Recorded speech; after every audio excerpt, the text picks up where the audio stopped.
Hey everyone, Anthony here. Welcome to the 185 Church Street location in downtown Toronto. Welcome to Henry's. We have a really cool studio set up over in the back of the store here. But today I'm meeting up with commercial photographer Steve Domjansic, who specializes in portrait photography and food photography. And he's coming down here to meet us in the studio, and we're going to discuss a few things about his images, because if you've walked into a Cineplex in the last number of years or so, then you have definitely seen his images. He has a number of clients that are very well known, and I want to know how he actually found those large clients and also how he shot those images for those large clients as well. So let's hop over to the studio and check this out.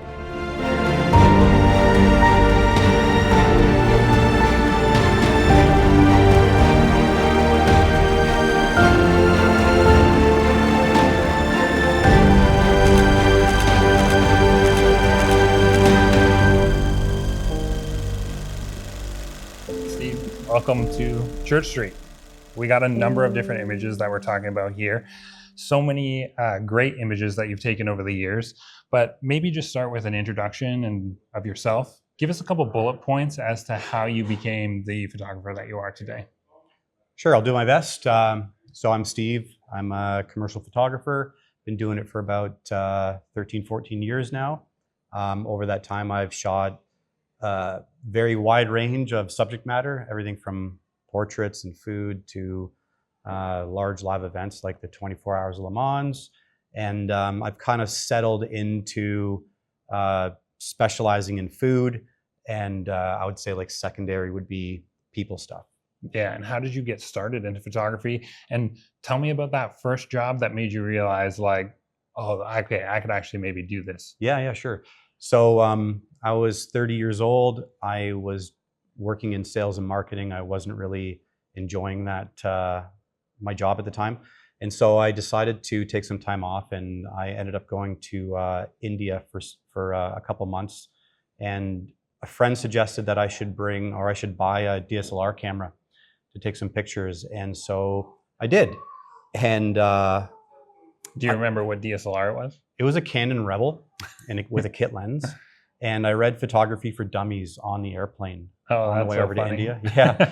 And when I was there, I just, I was traveling solo, and I ended up spending a lot of time just taking pictures.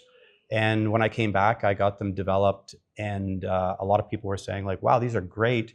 There could be a future for you in photography. And so that's what started it all. That was my first DSLR. That was my first real experience with photography. So you've been at this a while, and a lot of people maybe focus probably too much on social media, because a lot of the great photographers that you and I know don't necessarily have large social media followings, and we always bring on people to have discussions about social media, but you're very much not really like that at all. Like, you don't have a large, like 20,000, 50,000, 100,000 subscribers on really any of your social media, but yet you've managed to contact these large brands that we have on the table here and get them to pay you for your work. Yep. So out of your time spent, how much time is divided up into, like, say, cold calling, cold emailing, social media? Can you separate that into like a pie for me and just kind of tell the viewers about how you kind of spend your time? Yeah, sure. I would say like over the years, things have changed in terms of marketing and sales. So blasting out emails isn't quite as effective as it used to be. I'm kind of old school. I like picking up the phone and cold calling. Yeah. But I do spend time on social media doing video marketing with Gotham Studios. And I would say 15% of my time is kind of doing that kind of stuff. I also spend time looking for brands that I think I have a suitable style for, and that I think I can help based on what they're putting out there. And my goal for them is, or my goal before speaking to them is just, I want to get to introduce myself and just describe how I do things a little bit different, and how maybe over the long term, I can help them save money and present themselves with their best foot forward. And so they don't have to keep reshooting things and not getting what they want. sometimes brands will have like an idea of like an image that they have, but it's not reflected in the images that you would potentially make for them. So I think that's really important. But you do social media a little bit differently. So how much of your time is spent making those videos that do promote you online? You know what? Usually one day a month we'll spend shooting some social media videos. And it's like specific, like targeted stuff, like answering specific questions. Is that how you do it? Yeah, for example, it's not just posting a photo online and hoping that people contact you or that you get a million likes. It doesn't really work that way. It's more about, for example,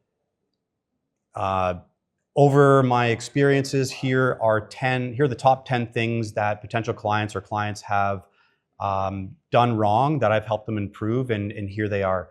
And so the difference is, rather than selling to them, they buy from me. So they see something online, and based on my communication, they can see that I'm a subject matter expert in a particular area, and then they would reach out to me, as opposed to me knocking on their door and trying to convince them I have something they need.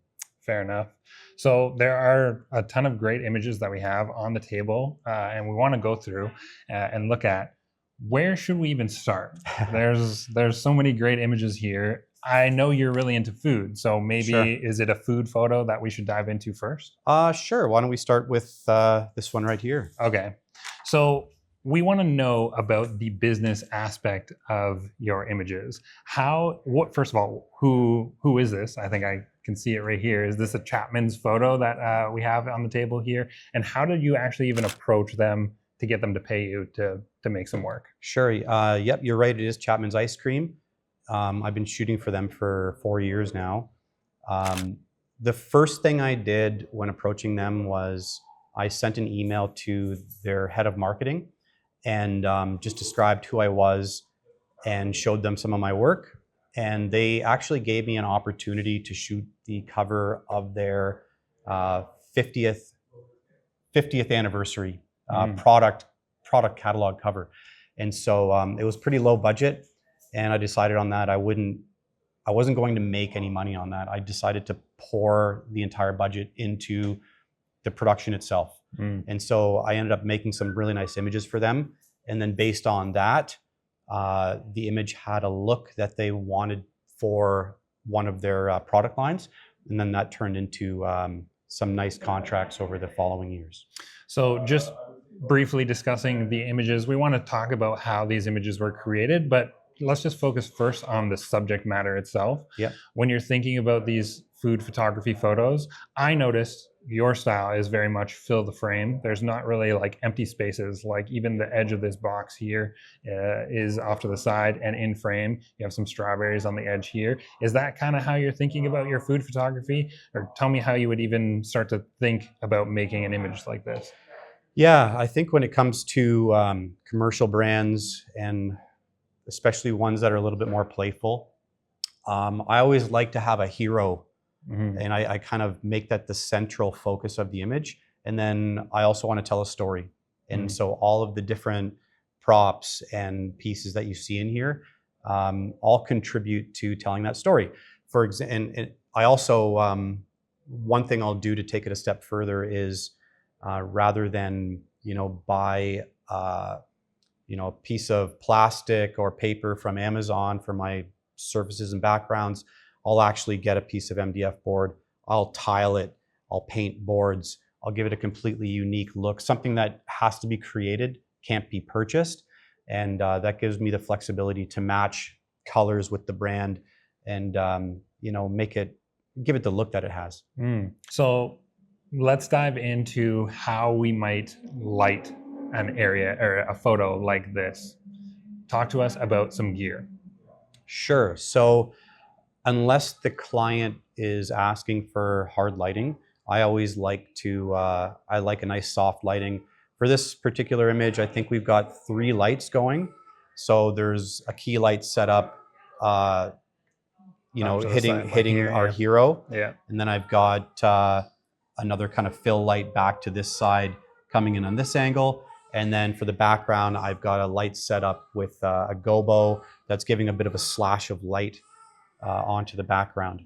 Okay, and that's coming off, like if you were positioning that light off to the side here, and you see it, and it create that little Actually, strip. for this one, it's probably set up in front, and Oh, okay. it's pointing towards the background, and then you can create whatever shapes you want based on the gobo that you've got. Let's move on to a more, what I think is like more, this is a very you photo when we're discussing food photography. Something like this, dark, edgy, kind of crisp, but then you have all this nice like out of focus background as well. Mm-hmm. Talk to me about how same Chapman's kind of image and same customer, but how did this one come about? Yeah, so this is their Super Premium Plus line. This is the one that I shot an image for their 50th anniversary catalog cover. It was black, it was gold, and they really liked that color combination and style for this particular product line. So what I did here is, again, I've got kind of like a mosaic surface that I've made, and I've got another background that I've built. And then, when working with ice cream, we always work with a food stylist. They do not, they want to use their real product here. They don't want to use mashed potatoes or anything like that. Yeah. So usually the shoots are, January through March, so we can open the windows and the doors of the studios, drop the temperature to, as cold as we can. Yeah. And then, of course, you can see here, I've got a cone holder that I've painted black. I've got some vases here that I've done the same thing. I've painted them black if I couldn't find the color I wanted. Yeah. Back here as well. And then some other elements in here, like, for example, this is your chocolate cake batter flavor. So I've got a whisk here with some chocolate cake batter. Yeah, I was curious as to, I could tell that this is a vase. This is also the same vase, or what is this item back here? Yeah, I think what we've got back here is some fake black leaves, just to create some texture and some shadow elements. Again, I always, as you said earlier, I like to fill the frame, not too busy, but in a tasteful way, I try to fill it the best I can. Yeah, and what I love about your food photography is it's actually the food, because a lot of food photographers have some weird tricks with like lettuce or something like that. The lettuce isn't real lettuce. The bun's not a real bun. Yes. With a lot of the food photography that we see, even like something like this, like all of this is real food. You're having a chef come over and actually make these dishes for you, and you're photographing them.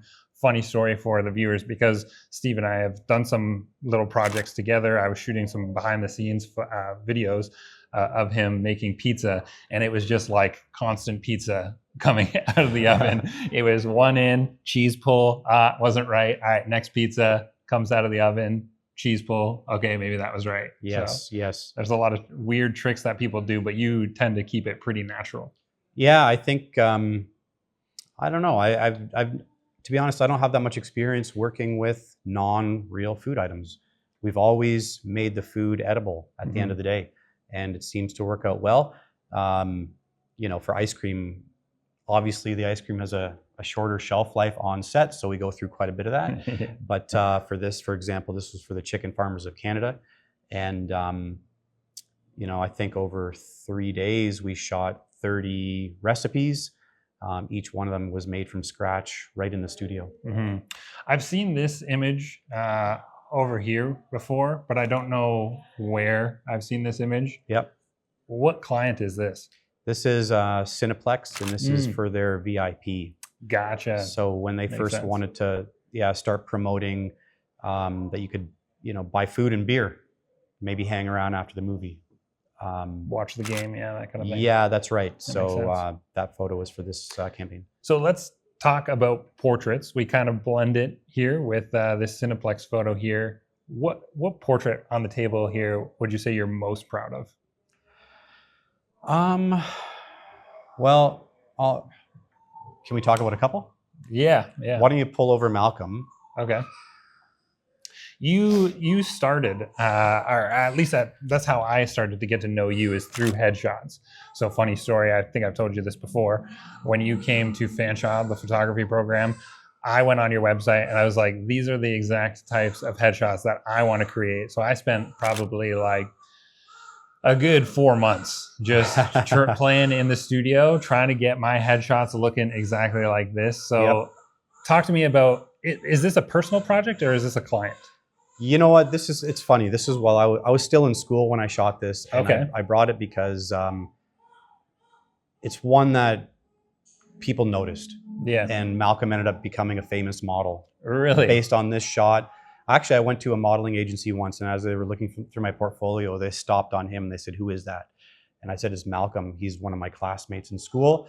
Oh, no way. A week later, I brought him to meet the agent, and the next year he was traveling Milan and Paris, and he, Oh my gosh. traveled the world being a runway model. But yeah, I mean, for this particular image, there was a hair light, not totally over him, but there's a hair light coming down here. Off to the side, like. Yeah, it's kind of this. the back. It's hitting the side of his face here. Yeah. And then just one key light. Off to the side. That's right. Yeah. And it's his expression and his, his look, I think, that makes this kind of special. Yeah.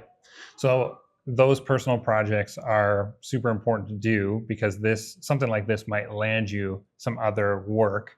Where would you bounce from taking this image to, say, something like maybe this one?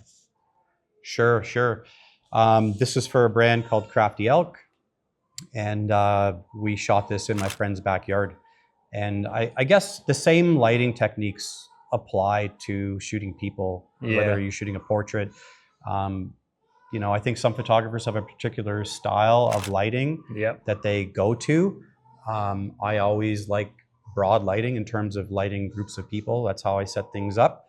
In this one, I wanted to give it a bit more of a, a natural daylight kind of look. So I think there's a flash set up back here, giving us a bit of sunlight shining through. Is that like a large reflector or softbox or anything like that? How does that light get modified to make it look natural? Yeah, we've got, I think it's probably a 3 foot by 4 foot softbox, hitting her. Mm-hmm. Yep. Very cool image. Love the color too. Let's talk about some Cineplex images. Sure. And I think people are probably not going to guess how maybe these images were shot. Let's go this one first, and then we'll move on to the other one that we have here as well. So how did Cineplex come about? How did you even find them as a client? Then tell us about creating this image. Sure. I guess this one's kind of an interesting story because, everyone always wonders how to get those big jobs, and there's no real secret to it. It often comes down to, I think, who you know.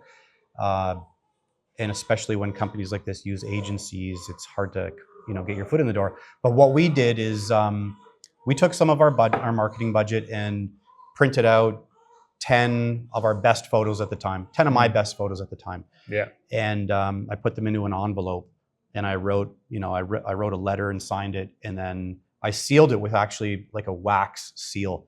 And we sent 10 of these packages to 10 different brands. And Cineplex actually ended up responding. And I got a meeting with them, and it went really well. I liked them and they liked me, and a couple months later we were shooting this image. So I can imagine it's probably pretty tough to focus on the main character, which is probably this younger girl sitting in the row here. But how important was it to get these guys in control and right? I bet that was probably a little bit of a struggle. Yeah, I mean, the whole time while you're shooting, you're watching everybody, and I try to learn everyone's names the best I can. Yeah. And as I'm watching and as I'm pulling the trigger, I'm giving direction to particular people. I'm asking if, can you put your hands up? Can I get a bigger smile from you? Can I get some popcorn closer to your mouth, etc. So I'm shouting out orders in a way, and while you're doing that, you're shooting, and you stop every now and then and take a look, and when you see one you like, then you're good to go. So how would you go about lighting something like this? I can imagine there's probably like a very, very powerful light hitting these subjects, or how does this work for getting this type of image? Maybe this is probably a light behind them here. Yeah. So it's an interesting one because you're in a movie theater, and when we were talking about how should we light this one best, well, there's a large white screen that they're looking at. So I think we had 2 or 3 strobes blast into that screen, pointing like into the screen this way. Yeah. And then the light would fall onto the subjects this way. Yeah, that's right. And it's like a giant softbox almost, and it lit it in a way that looks like they're actually watching a movie. Yeah. And then, yeah, you're right. Back here, we had a strobe set up, firing this way to kind of mimic the projector, even though I don't think they use projectors like that anymore. Yeah. But we gave it that look anyways. Yeah, and this is like where kind of like your headshots kind of blend into these almost environmental portraits. You create the main light, which is essentially here, and then you have that kicker light that's hitting the edge of the seat. You're almost treating the seat like a subject, but it's also hitting the subjects over this way and a little bit in the back here. So that's why I love like your lighting style specifically is always mostly a main, and then you got that little edge light. Yeah, I mean, I always like having a hair light in there. Mhm. But to be honest, you know, sometimes portraits look best with just a single light. Yeah. So I'm always, you know, when I speak with other photographers, when I speak with students, I always tell them to try different things. Mhm. When I first started shooting, I would get a look, or I would get things set up, and I would be kind of set in stone with just keeping it that way. And then these days, I've learned that you never know how it's going to look until you do it and you see it. So I want to try this lighting. I want to try with it on. I want to try with it off. I want to try it with this angle, and I want to try it from another angle. And then I choose the angle. I choose the look that I like best. Mhm. I'm always open to suggestion. And like I said, you don't know what it's going to look like until you try it. So Mhm. don't be afraid to do that. Last one. I'm curious about this one because this is a slightly different angle, but like look at how many elements and I guess like the leading lines that go through this Yep. image. The main subject, obviously the gentleman right here, but I like how there's so many different like layers to this image. There's essentially like leading lines with the popcorn, and then you have even like the subjects doing slightly different things. You got the drink in the hand here, lit the same way, just different row. Is this how this works? Yeah, this was actually a different shoot, a Okay. different day. And so you can see the seats, I think, are a different color here. But Hmm. yeah, we chose a different angle here. And I think this was to promote their 3D at the time. Yeah. And yeah, I mean, it was important to have the people in this front row that we could see all kind of doing something. Mhm. And so I think it turned out pretty good. Same setup, blasting lights into the screen, Mhm. but on this one we did not have a kicker for the projector. Yeah. All right, Steve. I think that is probably where we're going to wrap it up. I think that's probably about time, all the time that we have. These are some fantastic images. You got to check out Steve Domjansic on Instagram. Can you kind of give us where we might find you online, website? You're on Instagram. I know that for sure. Where can people check you out? Yeah, you can find me at stevendomjansic.com. I'm also the creative director of Gotham Studios. So if you want to learn more, you can go to www.gothamstudios.ca. But on Instagram, it's Steven Domjansic. Also, you can go to sweetandspicy.photography.